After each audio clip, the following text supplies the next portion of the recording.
Alright, so I'm out here working on the 2ZZ. I pulled off the valve cover. This is the Lotus engine, of course. What you can see in the valve cover is the oil spraying system, which is kind of ghetto, but it's kind of worth showing you guys. The oil comes up through here and then sprays onto the cams with these little holes. So let's go inside the engine and take a look at what's going on. So inside the 2ZZ engine, what you want to check is these cam lobes. For where this is the intake cam here, these cam lobes can wear down, and it's called cam wipe on the Lotus, and then you have to replace the cam and the rockers, and that's a common issue with these. The other thing that we want to check is this engine has almost 100,000 miles, and so I want to check these lift bolts, and I'm going to replace them. They're only about 70 cents a piece from the Toyota dealer. So let's unscrew them and take a look. This is the first time I'm seeing them and the first time that you guys are seeing them. But yeah, very surprising that my cam is okay, and that's really dependent on how the previous owners treated the engine. They probably spent a lot of time warming up the engine before they went onto the high lift cam. So let's take a look at these lift bolts. Alright, so these are my old lift bolts. You can see the wear on them, but honestly not that bad for the mileage that I have. So that's nice to see. I'll go ahead and throw these two new bolts in, and then I'll be good for a long time. Alright, so my lift bolts are in there right here. These are my two lift bolts. I'm going to go ahead and reinstall the valve cover, and then I'm going to focus on this coolant expansion tank. This is the next thing we got to talk about. Alright, so here I am filling up the transmission with Redline MT90. You can see the drain plug right here. And you can see the fill plug is out because I'm filling it up. It's right up in there.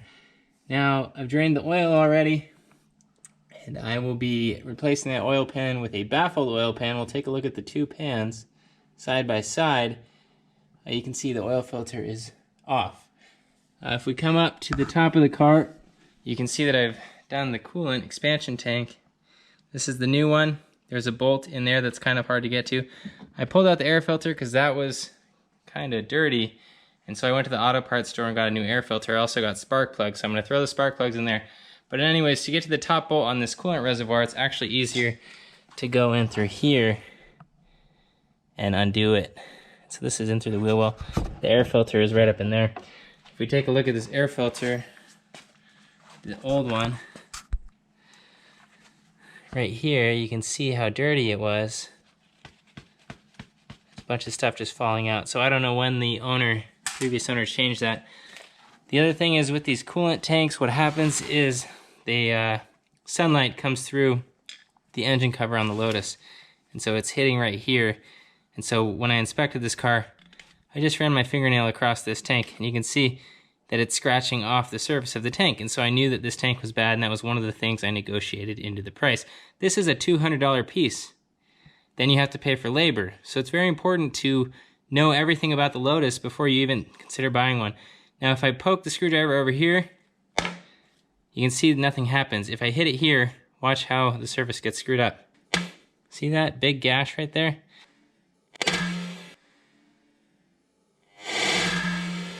This tank will crack soon if I leave it running in the Lotus, and then I'll have coolant everywhere, and then I'll have to deal with the cooling system, and the cooling system on this car is a total pain in the butt. You don't want to have to work with that. So we'll do the spark plugs in a second. Right now I'm going to focus on finishing up this transmission fluid, the oil pan, and then changing the oil. Alright, so this is the old oil pan over here. You can see there's no gasket on it, it just uses a sealant to seal it up. And it's all open in here. So the oil can just slosh around and move away from the pickup. If we go into the car, you'll see the pickup will sit right in here. I'll come back to that in a second. Let's take a video of the pickup. See this thing hanging down? That's your oil pickup. So that's the bottom of my engine. Alright, let's come back. So anyways, if the oil sloshes around away from the pickup, then you starve the engine of oil, and that's what happens on the Lotus. And so we have this pan we're going to install, and this has trap doors You can see those things swinging. What happens is it allows oil to come into this area here, but it keeps it from going out. And so those trapdoors will keep oil at the pickup and help the engine, or keep the engine from starving from oil. Now you notice this has an O-ring around it. I had to install that. It was kind of a pain. I actually prefer just to use the sealant when I'm doing an oil pan. So this is machined. You can see they machined into the oil pan for this little gasket to go around. I have to cut it there and then put some sealant on there. Then I install this. It's an interesting setup. I'm not a big fan of that. It also came with a magnetic drain plug and it has a seal on it. This goes down in here. This was a very expensive piece, and so is it worth it? Yeah, I think so. I think it's worth it because you don't want to starve the engine of oil. If you're just going to drive your car on the street, I would not worry about this though. So I'm going to go ahead and install this. All right, one shot before I put the oil pan on. I want to show you all the little studs they had me install. So this kit, this oil pan kit, came with a bunch of these studs here. So I put those in with Loctite, and then they gave me a bunch of nuts to screw the pan on. I put new spark plugs in, got all of this back together. I put a new air filter in, made sure the coolant level was correct, so this is all squared away.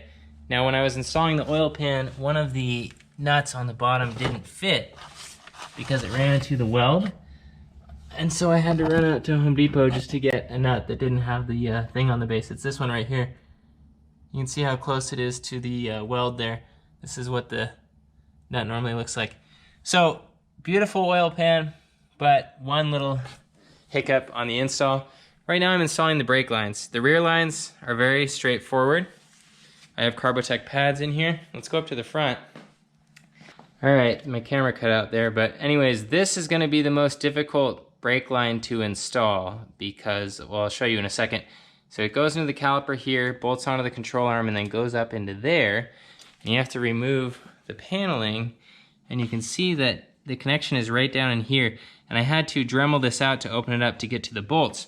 The other side, I didn't have to Dremel out. This is what it looks like without Dremeling it out. So on the other side, on the side I just showed you, back over here, I widened it up to fit my wrenches in here. You can see these two pipes are in the way.